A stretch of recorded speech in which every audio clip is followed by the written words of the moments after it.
had to do that, y'all. Sorry. Hold on. Oh, yeah. Hello. Hold on. Can you see me? Your boy got new glasses. If I didn't already tell you. If you don't know, matter of fact, let me do it in the voice of Kamala Harris real quick. If you don't know, now you know, nigga.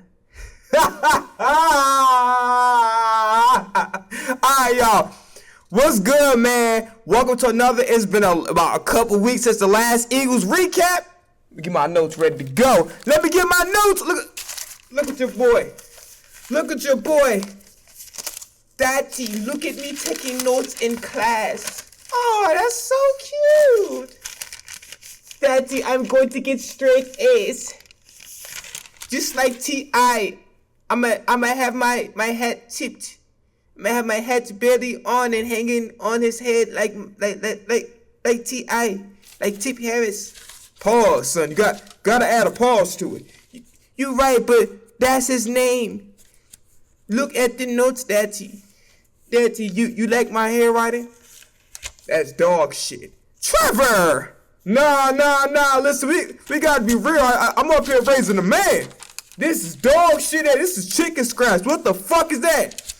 Boy, I ought to get a brother whip your ass for that shitty ass handwriting. Alright, anyway, outside of my little dumbass little mini skit that I did. Hey, Saturday, SNL, give me a call. I know I've been talking shit about you, but give me a call. I mean, shit. Quentin Brunson was talking shit about Eli. Yes, she made it on Peyton on the goddamn show, Peyton and Eli. Hook them both up. Listen, let bygones be bygones. We can talk. We can have a conversation. You know what I'm saying? I'm just criticizing the content. That's all I'm doing. I'm just criticizing the content. I didn't say fuck the CEO of the show, whoever. I didn't say fuck NBC. All I said was the content just seems very watered down. But if you get me on there, as a regular guest. You know what I'm saying? We might can spice up the ratings a little bit. We might can spice it up. I know how to make. I know I'll be going crazy, but I know how to clean up my comedy. Listen, I've been doing this shit for about. Excuse me. Been doing this thing for about 5 to 6 years. So I've been really honing in my craft. Putting in that work. You gotta work, bitch. Ring the alarm. Alright, anyway, let me chill the fuck out. Alright, follow me on my social medias. Twitter, TikTok, Instagram, everything is at I am Bruce Lee. No, that is not it.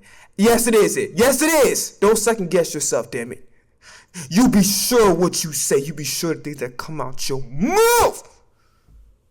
Be sure of that shit. Whatever you talk about, you stand on business. You stand on it. Whites only pass. No, I'll play. Follow me on all my social medias at I am Bruce Leroy, okay? Twitter, TikTok, Instagram is at I am Bruce Leroy. TikTok specifically is Bruce Leroy BIH. I didn't close up, Mr. DeMille. That was a bad close-up. Anyway, moving forward, we are here, once again, if I didn't mention already, to do a recap on the Eagles. Now, I did talk about some stuff around the league, just to go over it real quick. So this is what we're going to do today. We're going to first start off with the Eagles recap. So for those that don't know, the motherfucking Green Bay hating ass bitches Packers decided my former team that I'm no longer a part of. You son of a bitch. Get your shit together. Say, you remember goddamn Incredible? She's like, put yourself together. That's all I gotta do. Like, put myself together. Okay, all right, pulling myself together. All right. The Philadelphia Eagles went up against the Green Bay Packers on Monday Night Football. So that's what we're going to be doing a recap of today. I did mention some stuff around the league that I will be posting. Smile for the camera. Smile for the camera. Ring the alarm. All right. I will be posting. Okay, so just be on the lookout for that. What are you? Be on the lookout for that. All right. Be on the lookout for some stuff I'll post about me reacting to Brian Dable's fucking firing. Somebody should fire me. If I had a boss, if my boss wasn't me, I'd fire me. Get out of here, you scram. So I talked about that. I spoke about some trades. We got to do the recap today. Not the recap. We got to go over our picks today, which we will do very soon. And I think... Oh my God, I'm so lost. My fault. I'm having a brain fart. So, getting my shit together. I'm leaving. I'm good. Oh, my bad. Excuse me. We're driving along. I gotta go to the bathroom, Daddy. Oh, no, my fault. Okay. So while my brain is just going in 15 different places at the same time, now going to our actual destination instead of going to McDonald's to pick up another Egg McMuffin. We're here to talk about Monday's game, the Green Bay Packers, the Philadelphia, and the fucking Philadelphia Eagles. If I can get one sentence in without stuttering, that'll be great. That'll be amazing. That'll be wonderful. Why so serious? I don't know, because my life is fucked up. Well, smile through it. Smile through the pain. No, I can't smile through the pain. Because I'm in pain. Ow, motherfucker. Ow, shit hurts. How am I going to smile if I'm hurt? Well, it takes more muscles to frown than to smile. Oh, really? Well, guess what? I'm at the gym today, bitch. I gotta work, bitch. But nah, on some real shit. I'll play too much. Let's talk about the Eagles, man. How about them Eagles? All right, so the first thing we're going to have a conversation about is Jalen Hurts. Okay? Jalen Hurts' numbers: 5 carries, 27 yards, 15 for 26, 183. Now, my dumb ass did bet that Jalen Hurts was going to go over 200 yards last night, and he fucked up my parlay. And Goddard, I was almost certain he was going to get another touchdown, and thanks to Kevin Patullo, I did not hit my parlay. But anyway, that's beside the point. That's beside the point. We got to talk about Jalen Hurts. So there's a lot of discourse online, a lot of memes, a lot of the dumb shit you guys do. You're going to look at the numbers. You're going to look at the score. And the casual fan is going to say, because everybody moves the goalposts, when Josh Allen has a bad game, I don't hear nothing. When Lamar struggles, I don't hear nothing. When Mahomes struggles, there might be some murmurings here and there, but everybody gets a pass for not playing great except for Jalen Hurts. Now, the numbers will fool you, okay? The casual will look at the numbers, maybe look at the highlights and the box score and the stats, and will say Jalen played bad. Now, I'm not going to lie, the completion percentage isn't necessarily too hot. He's barely over 50%. However, I thought Jalen played fantastic. What the fuck you mean he played fantastic? Is he only won 10-7 through one touchdown? He's 15 for 26 and was throwing on What do you mean? Here is the problem with arguing with Jalen Hurts haters. A lot of you guys are coping with the fact that your favorite quarterbacks haven't won shit. They got all of this talent, all of this arm talent. Like I watched, and I will put a video up. I will clip the video that I did on Monday having a conversation about the 49ers and the Rams. Matthew Stafford is an MVP candidate. Like, he's having a terrific year. Probably his best year in, like, a long-ass time. He's having a terrific year. MVP caliber season. But when I watch Matthew Stafford to me, and this is the reason why, part of the reason why the Rams haven't necessarily won anything, is literally because he puts the ball in hard, like he has too much confidence in his arm.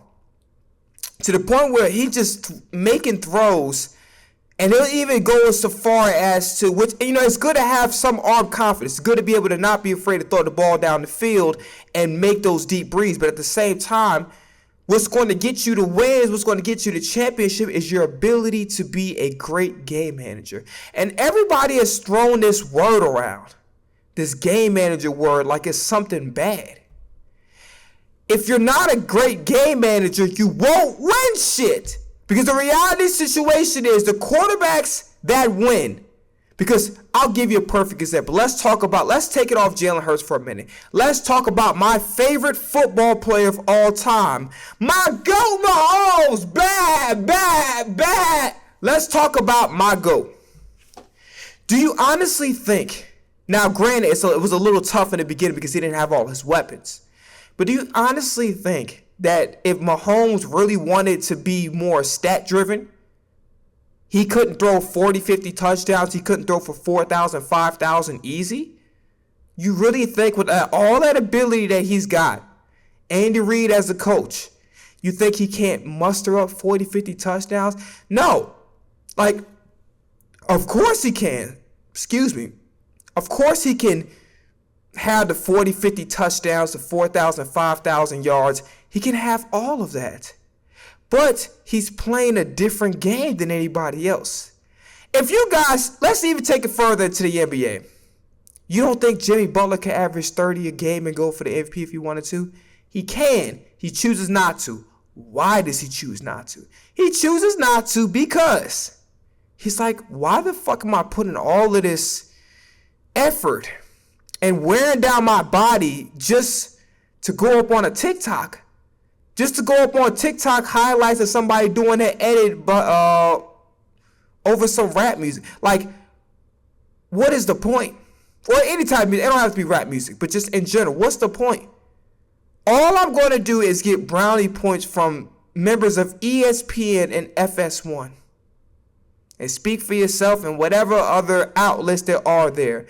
I'm going to get brownie points from analysts and podcasters. That doesn't win football games. It doesn't win championships. When Butler decides, say, you know what, I'm going to do just enough. I'm going to average 26 a game. That's good enough to let motherfuckers know I'm still a threat. But I'm not going for the MVP. I'm not going to kill myself to go get an MVP trophy. Because the trophy I want to hold is Larry O'Brien. Now, we could have a different discussion. We could have a whole discussion about Jimmy Butler and him coming up short, but that's not the point. The point is he's gotten to these championships because he realized, wait a minute, I'm not going to exert all my effort and exert my body so much to go crazy to go get fucking brownie points from Stephen A. Smith and First Take and Get Up. I don't give a shit about none of that.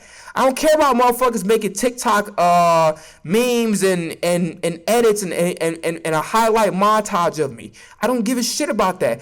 I want to hang up that Larry O'Brien trophy. I tell you what, I do want to win MVP. NBA Finals MVP. Super Bowl MVP. That sounds even better. Now, it doesn't sound better to the casual fan, but in reality, you want your quarterback to get a Super Bowl MVP. That's the real MVP because he made it to the big game. And he played his best when it counted, when it mattered the most. Now, I know what the naysayers are going to say. But so go back to Mahomes' point. If you ever pay attention to Patrick Mahomes' play, he'll throw some goofy ass interception. Or he'll throw some really a bad ball into coverage, and you're thinking to yourself, you sometimes the way he plays in certain regular season games, and he does this shit every year. He'll have some moments to be like, Patrick, like, I thought you was the best quarterback in the league. Like, what the fuck is going on? I'm confused. I'm bamboozled. I'm flabbergasted. What the hell's going on? Why'd you throw it? What in the hell did you see that you decided to throw that ball into coverage? What was you looking at? You need my glasses, Mahomes? You need my glasses? So you would sit as yourself as a fan and be like, damn, why the fuck did he do that? But the reality situation is he's playing for something much bigger. So you notice that Mahomes' numbers, I say probably the last 2-3-ish years, I don't want to say pedestrian. They've been good enough to let people know, okay, he's still a threat. All right? So it's been good enough. But you notice that when the playoffs come around, there's no throwing that fucking ball up to coverage just cuz. Now, granted, Super Bowl, he didn't play great. But that's beside the point. When it's time to show up and to do his thing, Mahomes does exactly what the fuck Mahomes do. That's why he's my favorite player. That's why he's my GOAT. My GOAT. Bad! That's a bad man. Now look, going back to Jalen Hurts. Jalen Hurts, and I know what people are going to say. Why do you keep breaking up the Super Bowl? It's the past. We're on a new season. Shut the fuck up. Shut up. Nah, on some real shit. Like, seriously, shut the fuck up. But moving forward and getting into my point and elaborating on that point, Jalen Hurts has something that your favorites do not. He knows how to manage a game. Not at a good level, at a great level. And it took him a few years into his career. If you pay attention this year, he's doing such a beautiful job of something that I've been critiquing him for the longest about. Something that Brady has mentioned several times during his telecasts. Get the ball out of your hands. Playing rhythm, playing timing. I gotta give credit where credit is due. Hurts has actually improved this year. And one of those aspects that he improved on was that very same aspect of his game that I criticized that Brady talked about, doing better in rhythm and timing. Stop staring at A.J. Brown, Devontae all day. If they're not open, look away, check the ball down, keep the drive moving. Don't kill your drive by every time the blitz comes, he rolls to his right. You notice he's even going to his left now. He even went to his left side to go get a scramble during the game. I think he was running. He was running away from Micah Parsons. I think it was sometime in the second half. Don't quote me on that. But he has greatly improved. And then when we talk about how he went to Peyton Manning, how he's going to Wake Martindale, you know, he's seeking outside help, and then the work ethic is very much apparent on the field. He has improved this year. And this game was case in point. Again, casuals look at the box score. I watched the game. A quarterback's performance, to me, is measured twofold. Threefold, but the second fold is more or less goes into each other. The first fold is obviously, did you maximize all your opportunities? We're talking about taking the deep shots when it's time, taking the check downs when it's there. The second thing is, and the second and third thing is tied towards the point that I'm trying to make about game management. Did you put your team in a position to win? And did you put your team in a position not to lose? Which means that you're not forcing throws just to fucking please Twitch streamers. Not talking about me, of course. Of course, I'm out the way. Of course, we're not talking about me now. Consider the fact I just don't only do Twitch. I'm an actor, I'm a comedian, I'm a musician. I'm an artist, yeah. I'm an artist, yeah. I'm an artist, hey. Little bit of that, little bit of season, just to spice shit up, Now going back to my Jalen Hurts point, I had to throw a little flavor in there. It's sizzling, it's hot, man. Who got a towel? It's getting hot in here. It's getting hot. All right, now go back to my Jalen Hurts point. Did you maximize your opportunities? Did you put your team in position to win the football game? Which means, and that goes into maximizing all the opportunities. If the primaries weren't there, we're going to our progressions. Are you getting the ball out of your hands? Are you playing rhythm and timing? That is how you put your team in position to win the game. Are you forcing super tight windows all the time? Right? Are you consistently putting the ball in harm's way? That's how you make the team lose the game. I watched Jalen Hurts Monday. Regardless of whatever you guys, I don't give a fuck what y'all say. I don't care what you guys say about Jalen Hurts anymore. I got cursed out. I got told about some, well, you need to put the effort in making the job. Bitch ass nigga. Matter of fact, let's mention this bitch ass nigga on stream. Because I want to. Fuck that nigga. Why not?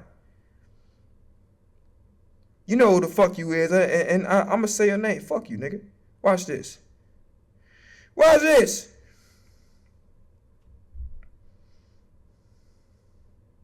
Let me go back to the tweet I had about my game recap that I do on Twitter.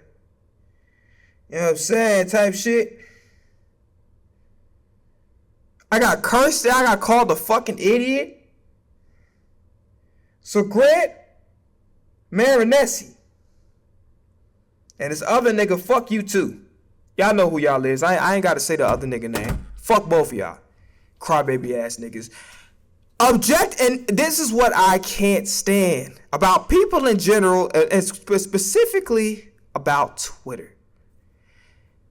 You cannot argue. You can't be intelligent enough to argue against the points that I'm making. So what do? You go to attacks. You don't fucking know me. You don't know me. Don't go to attacks. Address the fucking point. You can't. You can't. Because it's all about how you feel.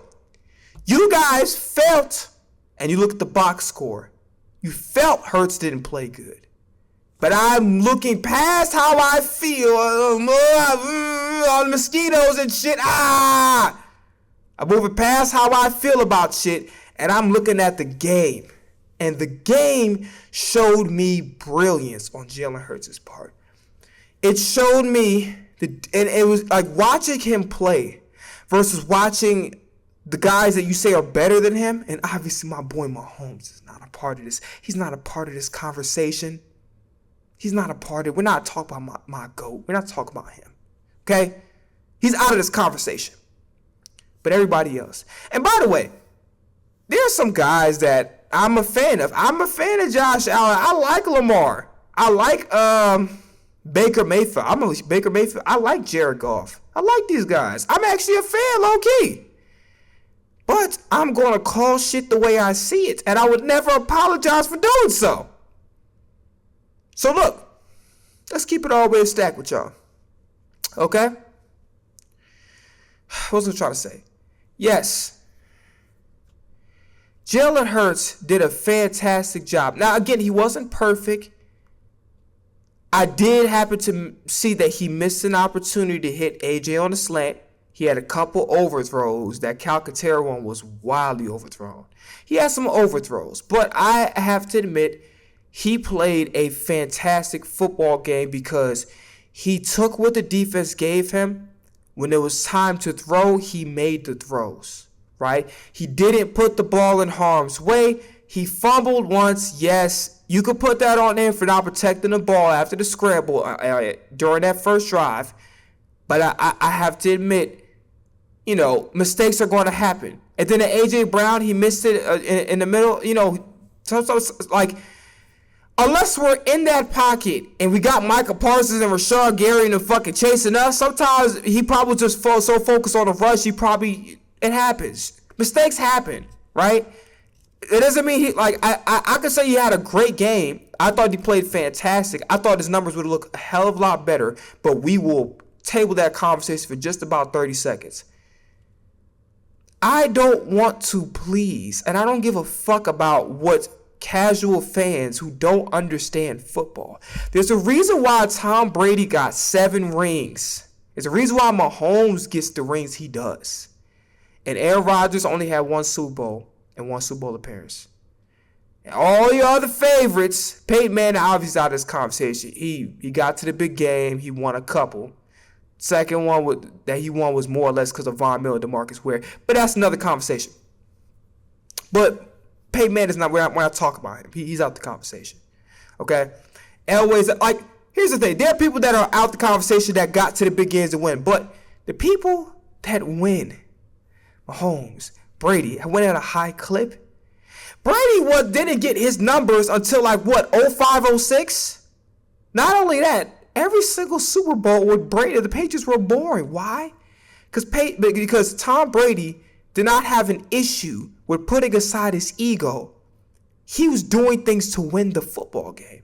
So if he was going to make it a boring-ass football game where he managed really, really well, kept the other team's offensive time of possession very low, hogged the ball, let his defense, on fresher legs, because you control time of possession, that defense don't have to stay out there that long. So you allow the defense to do their job, took time off the clock, and that is inevitably how you beat these guys that may have a better roster than you, these quarterbacks that may have, quote-unquote, more talent than you. You keep them off the goddamn field. That's how you win. And then, regardless of the level of your defense, you actually aid your defense in keeping them off the field. So when they come in, they got fresh legs. But what I'm starting to realize, just to try to bring this point full circle, is that a lot of you guys don't understand how the game of football is supposed to be played. You just look for highlights you can put on a montage on TikTok and count it as your content. That's all you guys do. Now, do I do highlights? Yes, but obviously my channel's way more than that. Way more than that. Way more than that. Right? I try to provide some value. I actually provide some value. Whether or not y'all see it, I don't give a fuck. But I try to provide some value. Now, you guys don't understand how to play the quarterback position because you guys don't understand how football works. And it's very evident. So I'm really not going to argue with a lot of you so-called NFL fans because you have to understand how football works. Football is not about just chucking the fucking ball down the field. It's not about throwing the ball 70 yards. If it was about that, Joe Milton would be starting over Dak Prescott. It's not the case because there's so much more to it. Having touch, managing the game, having touch on the ball, knowing how to take some off of it, right? Reading it deep. It's so much that goes into the game. I know in some way some of you guys are going to say, this game was boring. Both of these quarterbacks were trash. And we'll talk about Jordan Love's performance later on. But this is what I will say. You guys are not analyzing the game from the correct lens. You guys are analyzing the game from, damn, I missed my parlay on Hurts too. I get it. But I care more or less about my team winning. I don't give a fuck about that parlay. I cared about it. I had to spend a lot of money, but I care about my team won. That's what matters. Hurts was phenomenal because he made the right reads for the most part. And that's just what it is. But I'm not arguing with Jalen Hurts haters because Jalen Hurts, and then you guys come up to me with this game manager title like it's a bad thing. The reason why your fucking favorites are not won because they're not good game managers. They're not. And that's the difference. You can say such and such got more talent than goddamn fucking Jalen Hurts. But when it comes down to it, who do I trust? Who do I trust? Behind center. To make the right reads, to not turn the ball over, to not put the ball in harm's way. These are very essential parts of playing the quarterback position that so often are ignored because you guys are in favor of gaudy-ass stats, of highlight montages that you guys could put together over some music. That's what you're looking for. You're looking to have barbershop talk. I'm looking at the game from a much more deeper analytical perspective. Now, granted, I can go meet the comms on y'all and act like I know every fucking thing. I can go be like, they're playing cover 4 flat or some shit like that. I don't know what the fuck I'm talking about, so I ain't gonna go that far. But what I see, I like to think a little deeper.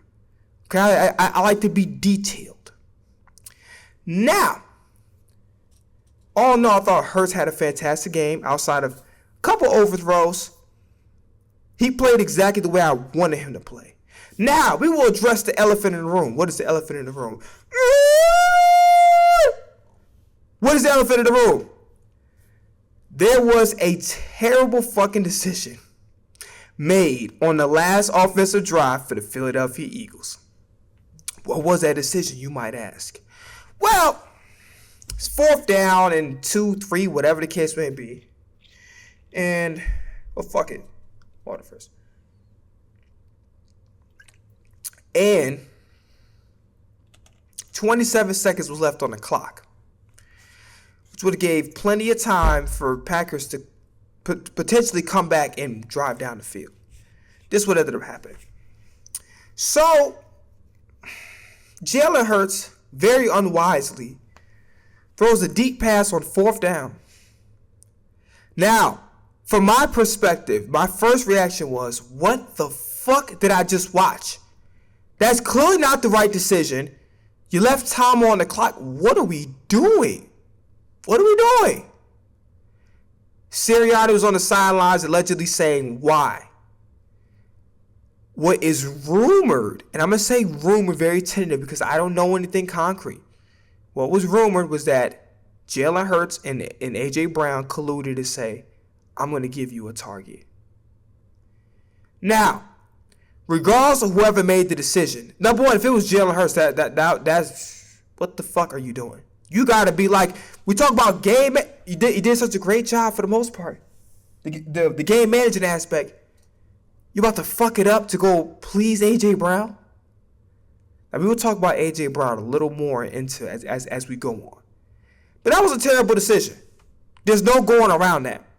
It doesn't matter if it was Sirianni's or Jalen Hurts' to do that, to throw a double coverage when you should be taking time off the clock, when you should be like you don't fucking do that. You don't leave 27 seconds for the other fucking team to drive down the goddamn field. You don't do that to your defense, okay?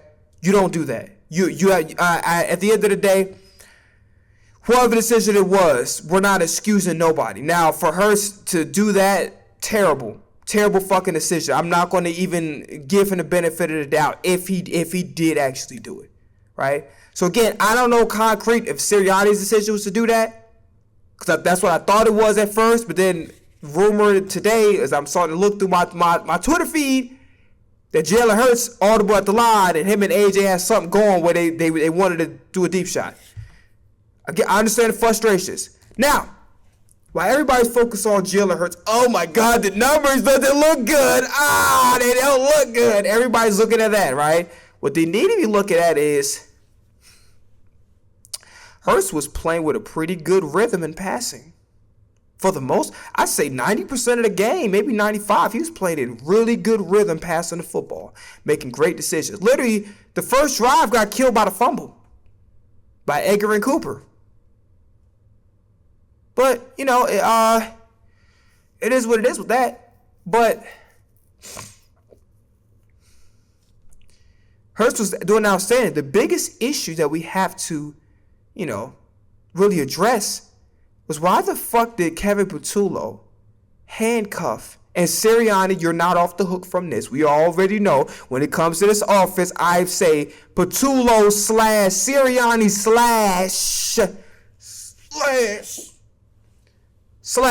/ Patullo. It's never just Patullo. It's Sirianni / Patullo. I don't know. Could be one of two things. Either they were scared of this pass rush with Micah Parsons and them boys, or they got scared because of the fumble and they operated in the mode of let's not turn the ball over again and let's go win this goddamn game. I don't think y'all heard me.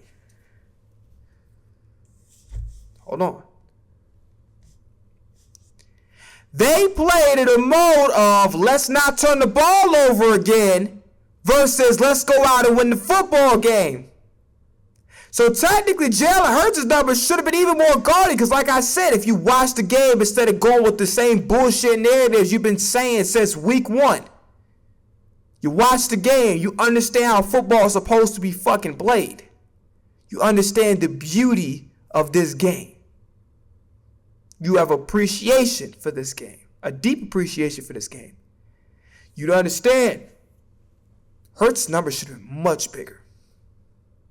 And think about it like this. I don't give a damn what kind of coverage you got on AJ. Number one, you got to worry about Devontae Smith. Okay? First and foremost. Number two, I don't give a fuck who's on A.J. Brown. A.J. Brown's going to find a way to get open. not worried about A.J. Brown. A.J. Brown's he's going to get open. May not be open all the time. He's going to get open. I'm not worried about A.J. Brown not getting. He's going to find a way to get open. And there's not a single matchup that I'm looking at because Jair Alexander's on our team. By the way, quick message about Jair Alexander before I go back into the Jalen Hurts bit. A lot of you guys are upset about why did Jair Alexander not play? Why did he not start? Bro, he's playing a starting cornerback position in a brand new system. Yes, we had a bye, but I don't think it's fair to put that responsibility on him. We've been dealing with, we gotten 6-2 with the roster, with the currently constructed roster. We can deal with Adoree or Keely Ringo for another game. And we'll talk about the defense, right? But to sit up here and think that he was supposed to just automatically take the cornerback 2 position, I think you guys are so caught up in Jair Alexander's career as a whole, especially as a Green Bay Packer, that you're failing to see he's not necessarily the same guy anymore. And he has to learn a completely different defense. Yes, he's familiar with Christian Parker, things of that nature, but he's still in a new defense. Okay, he's still in a new scheme. You don't place a huge responsibility of somebody that's, the injuries have affected him. I seen him in Baltimore. It was bad. It was bad. That time that they put him in a game, it was horrible. Now, thank you. Hopefully Jair ends up turning it around on our team. But I saw him in Baltimore. The time that he was in, he was really bad. You don't throw a guy like that, especially the injuries have piled on and it's taking a toll on his body. Don't just throw him at cornerback 2 because you're tired of seeing Keely Ringo or you're tired of seeing Adoree Jackson. Calm down. Let Vic Fangio do what he do. When it's time for him to go out there and go compete, he will do so. But right now, it's about getting him acclimated to this defense so we know if he even has a role here and what that role is going to be. So, I got to calm down. Right? Then a knee injury, it's like he's not 100% healthy. You understand what I'm saying? So it's just like, got to be patient. Let Fangio Fangio will make the right decision when the time comes. Now, going back to Jalen Hurts' bit. Yeah, Patullo, you got to pay attention to the situation, right? So Saquon did really well when Lane Johnson was in, when they were able to use the 6 offensive linemen to help Saquon get those running lanes. When Lane Johnson was out and Fred Williams had to play tackle. By the way, Cam Jurgens was also out, so they activated Willie Lampkin, who we got from the Rams in the preseason. And we had Brett Toff at center. I thought Brett Toff was not terrible. I'll just leave it at that. He was not terrible. He was not terrible. And that's all you can really ask for. Not great, but he wasn't terrible. So, just going back to that decision, that decision was terrible. But best believe, if Patullo took the cuffs off of Jalen Hurts, because he was in a rhythm passing the football. Again, and also, here's the thing too, right? 2 things can be true at once. We can say, okay, the penalties kill drives. Because that's really what's happening. Hurts was making the right reads. Hurts was doing a great job of moving the football. The penalties were killing us. Jordan Mailata probably had his worst game as an Eagle that I've seen personally, that I remember in recent memory. Probably had his worst game. Like Jordan Mailata, the penalties, him getting beat, like definitely. I'm not worried about Jordan Mailata because once you got the skills to pay the bills, everybody's entitled to have one bad game. He's had other games where he low-key struggled, but I'm not worried about Jordan Mailata. I know Jordan Mailata's going to get his shit together. He know what the fuck he doing. So whether that you could attribute that to injury or maybe he just had an off game, he did not have a great game overall, but one of the last people I'm worried about on this goddamn team is Jordan Mailata. He's going to be fine. I'm not worried about, listen, he going to be straight. You know what I'm saying? So penalties were a motherfucker. Penalties were a motherfucker for Green Bay in the second half with the constant illegal motion. All right? We're going to speak further into penalties or whatever. So Saquon struggled. And again, we all know this is entirely not his fault. We all know this. By the way, we got to have a serious conversation about Derrick Henry. I know you're not want to admit, but Derrick Henry might be washed. Who the fuck said that, bro? Who the fuck said that, bro? Like, who the fuck? Like, bro, who the fuck you think you talking to? Like, bro, who you think you talking to, though? But nah. Oh, wait a minute. Who you think you talking to? Wash where? Wash your ass? What you mean? What you mean wash? What do you mean wash? I'll pour this water in your goddamn head. It'll be washed for real. Stinking ass. Or the stinking ass take. Not playing. But nah, we gotta talk about Derrick Henry because, again, you could attribute it to maybe the couple games where he fumbled towards the end of the game. The trust isn't there. But you paid this guy a lot of money to be here. You made a huge investment. So either one or two things is going on. Either he's not being utilized as much because they don't trust him anymore, or his play has declined. Because Saquon just not getting the holes. But the ability is still there. I still see the ability. And the ability was put on display tonight. Probably the most clutch play that really helped our offense a lot was that screen pass that he caught. So he clapped his hands real loud, got the screen pass, did a spin move, and got a big, I think it was like a 40-something yard gain off that screen pass. Like a 30 or 40-something yard gain. Something like that. But yeah, definitely. So Saquon, but like we have to have a conversation because Derrick Henry, his production is just not the same. It's not. I don't know what you want to attribute to the offensive line, or maybe he's just not that guy no more. Maybe the mileage has caught up. You know what I'm saying? You keep looking at your dashboard, think you need an oil change. Now you just need a new car. So I don't want to speak too soon, but I'm a little concerned about Derrick Henry moving forward because you invested a lot into this guy to be a nice 1-2 punch for Lamar Jackson.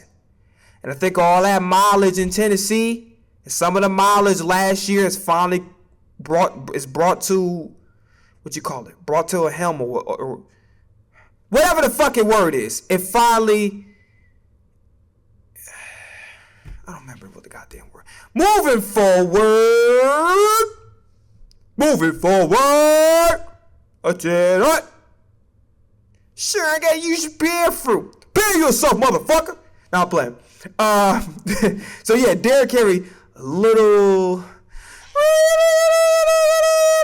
alarming, just a little. Hold on, just a little bit. Do you think about me? Hold on. Moving forward, because I was low-key trying to remember the lyrics to the song, the 50 Cent song, but like I don't need to be thinking about that. Saquon wasn't as productive when Lane Johnson left the game and they couldn't use the 6 offensive line because Fred Johnson had to play tackle. I thought Fred Johnson did what he's supposed to do as always. Steen. Oh, by matter of fact, I ain't gonna hold you. I might gotta scale it back on Brett Toth because you added Steen ended up getting some fucking false starts because he had to tell Brett Toth to snap the fucking ball. So Toth ass got it's like you with your homie. Y'all both laughing, right? This motherfucker keep making jokes to make you laugh even harder, and like the teacher is in the middle of a lecture, so you trying not to get up like yo. Ain't I ass fat? Man, shut the fuck up, man. I mean, I ass big as fuck. Like, and then you start laughing, and then he get louder. You start laughing a little bit louder, and then teacher like, what's that? I'm like, oh, I was just admiring, how well this story began starting in chapter 1. Like, both of you go to my office. Like, what do you mean? What I do? But nah. That's kind of was like the relationship between Tyler Steen. I mean, Toth was getting Tyler Steen some fucking pick because this nigga did not understand. Snap the fucking ball. So like and again, that just comes with sometimes the chemistry issues of having a new center and not having that experience, right? But yeah, I'm not really sold on Brett Toth overall. Overall, the Eagles just need to go get somebody else. I'm being honest, okay? In the future, it's not something that's like needed just now, like it needed immediately, but in the future we gotta get somebody else besides Brett Toth. I'm sorry. Yeah. So hopefully Kennard work out or this Willie Lamb can do. We'll see. But get some water. AJ Brown, I owe you an apology. I owe you an apology, AJ Brown. You know what you're talking about. I don't. I'm not. I haven't been invited over to complex. I listen. Even they knew who the fuck I was. Like even if I was on a Jakey Rondo level, they still wouldn't invite me. I talk way too much shit. Let me pull up. But like, yeah, didn't you say this person was ass? Didn't you say the head coach was ass? Wasn't that you? Didn't you say fuck Sirianni before? Wasn't that you? But I shake my head. No. Listen, don't decide to go monk now, nigga. No, you a Baptist. No, don't go monk on us now, bro. Nah. Stand on your bullshit. They would not invite me over there. I done talked so much crap about this goddamn team. I love my Philadelphia. I love my Eagles. I love my Birds, man. I love my Birds, but I be going in. You know what I'm saying? I be going in. Houston, we're ready for liftoff.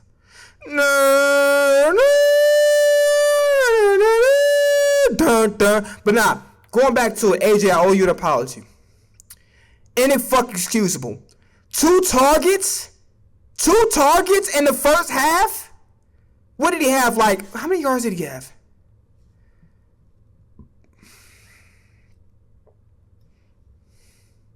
Inexcusable. Two receptions, like, no. 2 receptions for 13 yards? No. For AJ Brown, we're talking about? No. For Optimus Prime? Hell no. No. Like, listen, bro. AJ, you did the right. You know. You can make as many tweets, bro. Your next tweet should be like, should I really request a trade? You could have put that as your next goddamn tweet, and I wouldn't have said nothing. Like, AJ said so. Oh, he would just talk about that. He liked peanut butter and jelly sandwiches more than turkey sandwiches. That's all. Little nothing. But yeah, honestly, AJ, inexcusable. And that's on Sirianni, that's on Patullo. Yeah, JLA missed you on the slant, but I got, listen. Patullo and Sirianni are at fault. Inexcusable to not have your star wide receiver get more targets. 13 yards off 2 targets is unacceptable. Unacceptable. Now, if he's dropping the ball, it is what it is, but unacceptable. Goddard, I thought, played pretty good for the most part. One thing I will say, there was a moment in the game, I think it was like the fourth quarter, whatever, where they ran, you know how they run the little tight end screen coming out the flats or whatever the case may be? It's like an RPO kind of thing, then the tight end's out the flats. He had one. It was one situation where he wasn't ready for the ball, and I don't blame that on AJ. I actually blame that on Dallas, because you got to be ready for that goddamn ball. You know what I'm saying? So at the end of the day, that is on him. I am going to blame Dallas Goedert for that. But overall, I'm not worried about Goddard. He did cost him a motherfucking parlay, but that's neither here nor there. But other than that, I thought Dallas was solid outside of that. Bixby ended up getting some good runs. It was good to see Shipley back in. Shipley actually made some pretty good plays. Caught some receptions. He was involved in the passing game, and to me, I thought he did a really, really good job when his number was called. Anybody else I wanted to have a conversation about? Devontae Smith was outstanding. Y'all know he was the one that caught the touchdown pass, so, you know, definitely ain't worried about Devontae whatsoever. He gonna make plays. Let's talk about this defense. Let's talk about Jordan Love and the Packers. By the way, real quick, let's talk about the Green Bay Packers defense. So Edgerrin Cooper, they definitely hit on that pick. Evan Williams was low-key trying to do some dirty shit on the lawn. I'm not finna lie to you. He was definitely doing some dirty shit. And by the way, speaking of dirty, Mr. Parsons, Michael Parsons, why are you up here doing dirty shit? Is it cause? By the way, we gotta talk about Michael Parsons. As a matter of fact, we're gonna do it in my Jerry Jones voice. Fuck it, Micah. There's a reason why that I gave away 2 first-round picks to get your ass out of there. Cause you're overrated. We supposed to put you in the same conversation with a T.J. Watt. Michael. I'm sorry, my fault. I almost said your real name. You're Michael to me. So Michael Parsons, Michael. We're supposed to put you in the same category as a Myles Garrett, Max Crosby, or T.J. Watt. We're supposed to put you in the same category as a Will Anderson. We're supposed to put you in the same category as a Bruce Smith or Reggie White or Charles Haley. We're supposed to put you in those categories Well, I'm here to tell you belong in none of those categories. You belong in the dairy section because you're full of shit. All you kept doing the whole time was talk about the Eagles. That you're in the NFC North. You're not even in the NFC East anymore. But yeah, Michael Parsons. What was that dirty shit you was doing? To Saquon Barkley. What was that dirty shit you was doing? You stuck your leg out. Was that what you did? Was that what you did? You stuck your leg out. You wanted to trip him. And it's kind of crazy because, matter of fact, fuck the Jerry Jones bit. Let's just let the cat out the bag. Meow! Let's let the cat out the bag. Get your motherfucking ass. Let's let the goddamn cat out the bag. Get your motherfucking ass back in that bag. Get your ass back in there. I'm gonna turn your ass just like your goddamn cousin Heathcliff, nigga. Extinct. Over with. Off air. But nah, some real shit. Outside me making weird ass cat noises. Michael Parsons to me.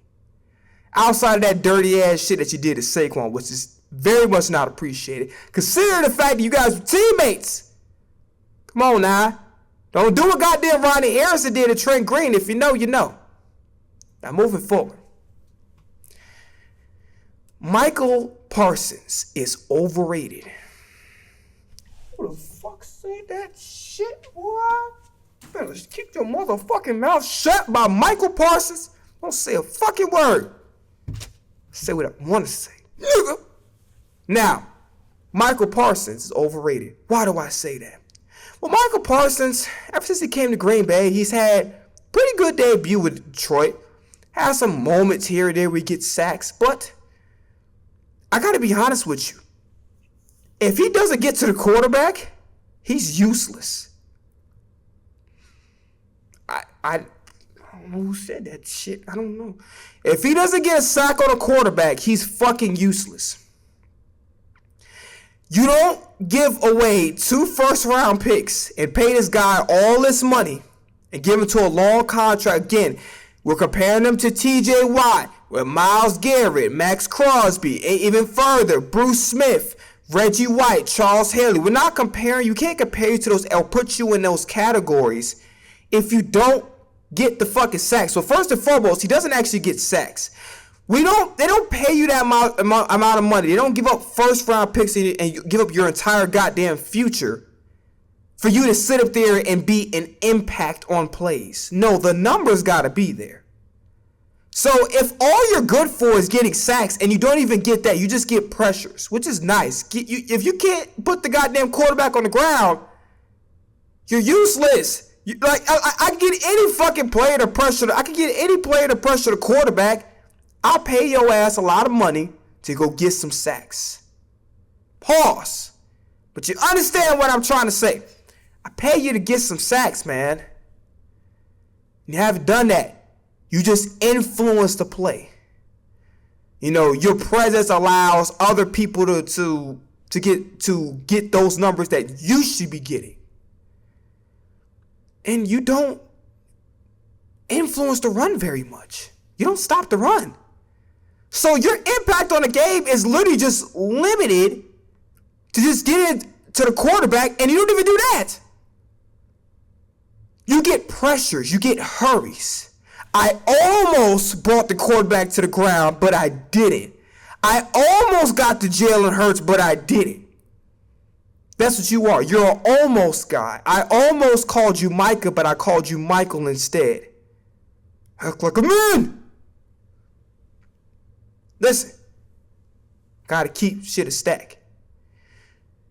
Your highlights is more of your sound bites talking about the Eagles and pre-games. And everybody was saying, about Jerry Jones with the poison, with the poison pill. If the Eagles get a washed up old ass Michael Parsons, the Packers got to give up a first round pick. Nigga, we don't want that nigga. We don't want him. Bro, he's been talking shit about the Eagles from day one. He don't know whether to be a fan. Like, literally, Michael Parsons to the Eagles is the game to Eminem.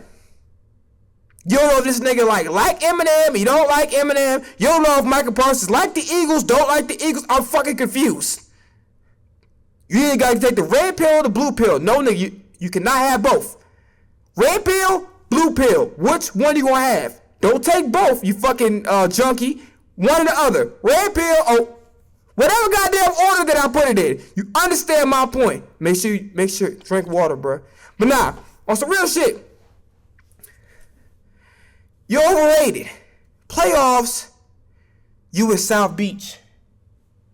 I gotta get away. I gotta get away. So you up there dancing with Eric Spoelstra. You up there like playing rock, paper, scissors with Pat Riley and shit. Now, granted, I thought it was very nice of you to take pictures with the veterans. By the way, to every single veteran out there, happy Veterans Day. Happy President. No, I'm playing. All seriousness, thank you guys so much. All the women, all the men who have served this country, who have sacrificed and put their lives on the line so that we can have freedom to be able to, for me to do this shit. And just so much more. In all seriousness, all jokes aside, I appreciate you guys for your service, and I thank you so much for the sacrifice that you guys make for our country. And you know, there needs to be things put in more place for you guys to be rewarded for your sacrifice, because it's not fair that some of you guys are dealing with homelessness, some of you guys don't get the help that you need, whether it be through PTSD, whether it be just through adjusting the civilian life. There needs to be more efforts, because no single military member should be homeless at all.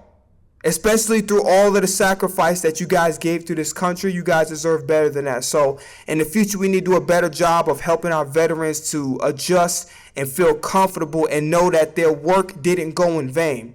So just helping our veterans, there needs to be more initiatives to make sure that if they need the help, the counseling, whatever the case may be, we get it to them. If they need help getting a house, a home, food, like whatever the case may be, we need to go out of our way to make our veterans feel appreciated. And that's all jokes aside. That's just I'm being 100% honest and serious and genuine. We need to do more to help our veterans. All right. So salute to all my lady soldiers, all my men soldiers, like everywhere across the world. I appreciate you guys and gals for every single thing you do. All right. Now back to our scheduled programming. So I thought Tank Bigsby got us some good runs. Like I said, I think we're off to offense. And then Shipley was very instrumental in the passing game. What is... oh, yeah. So, I don't know why I stuttered on that one. So I got a goddamn electrical shortage. No! Here I am. All right. Let's talk about this defense. So Michael Parsons, you're overrated. Overrated! Shut up! No, I will not shut up. Overrated. All right, I will shut up on that point. Moving forward, proceeding to the exit out of the last conversation into a new conversation. Don't. Viewers' discretion to be advised. Now, moving forward, let's talk about the defense. Jalen Phillips. That boy is bad. Howie, this is what happens when you stay aggressive.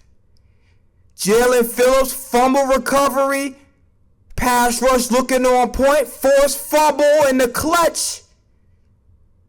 On like the last player on the defensive side, before that long ass field goal that wasn't going to make it in the win from McManus, it was like what, 64 yards.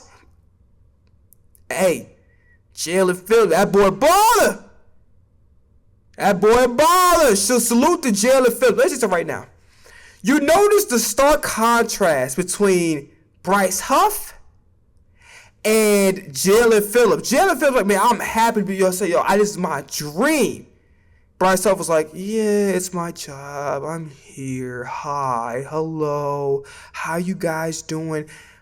Just by his sheer excitement, his genuine excitement for wanting to be here, he said, yo, this like, bro was acting like he was about to board an amusement park. Bro was acting like he was hanging out. It was like his cool ass uncle that let him do everything his goddamn parents didn't do. Like, Jalen Phillips, that excitement, it was on the field because he made a tremendous. So salute to Jalen Phillips, outstanding. Jalen Carter played a really, really good game, batting passes. I don't know why Jordan Davis was quiet. I don't know if he didn't play. I don't remember even hearing Jordan Davis in the game. Moro Jomo was nice. And by the way, I heard somebody say inside zone this way. I didn't know that was Moro until this morning. I'm like, Moro! Moro up there he leveling up, y'all. Leveling up. Shout out to Moro Jomo. He did a fantastic job. Salute to that brother, man. Salute, bro.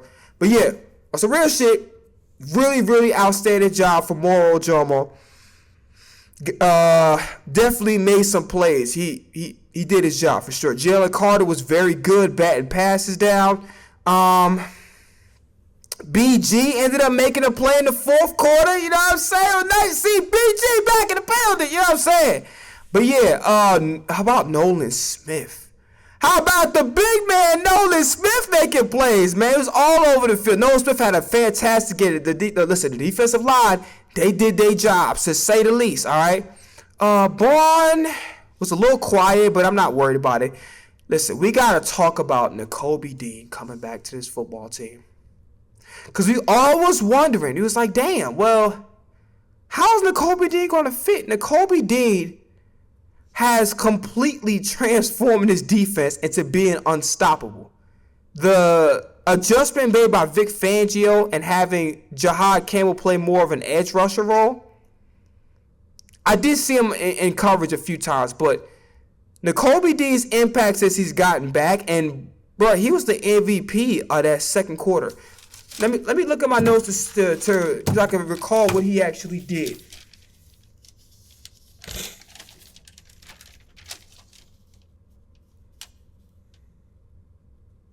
He had a strip sack, and he also made a couple tackles as well. Yeah, so Nolan Smith, Nolan Smith was outstanding. My fault. But so was Nakobe Dean. Nakobe Dean had especially that second quarter, he was on point. Jordan Love. Well, actually, let me go through the whole defense first. Campbell made some plays. I think he might have got beaten coverage once, maybe. Don't quote me on that. Makuba was doing a lot of talking. That's about it. But I'm not worried about Makuba as much. Anybody else want to talk about? Oh, yeah. Rango did get some penalties on special teams. And Xavier Gibson is a hell of a kick returner. And I'm so glad. We should have been put him, at the kick returner spot. But he was really doing some solid returns for us. So Xavier Gibson was really good in the return game. Jordan Love is kind of overrated. Not kind of. He's overrated. I thought he was going to wait to the playoffs to show me how overrated he was. He's showing it right now. He's overrated. He is okay. Now, granted, there was some illegal motion stuff. So, like, same way we had penalties that kill drives, they had penalties that kill drives as well. Guys were dropping passes. Romeo Doubs did get hurt. And guys were coming through with those catches. And also, you also got to understand how important Tucker Kraft is to this offense. Tucker Kraft is a top 3-4 tight end in this league. Arguably the best tight end. I mean, listen. He top 3 to 4. I don't even say 5. I say he's top 3 to 4. If we're speaking of this year solely, Tucker Kraft's a top 3 to 4 tight end in the league. Right? And if somebody will argue to say he's the best tight end in the league, got a good argument. So him being missing made a big difference. But I'll be honest with you, Jordan Love just don't do nothing to impress me. I just think he's a solid, good quarterback. But you got to have it's time for him to take the next leap into his career.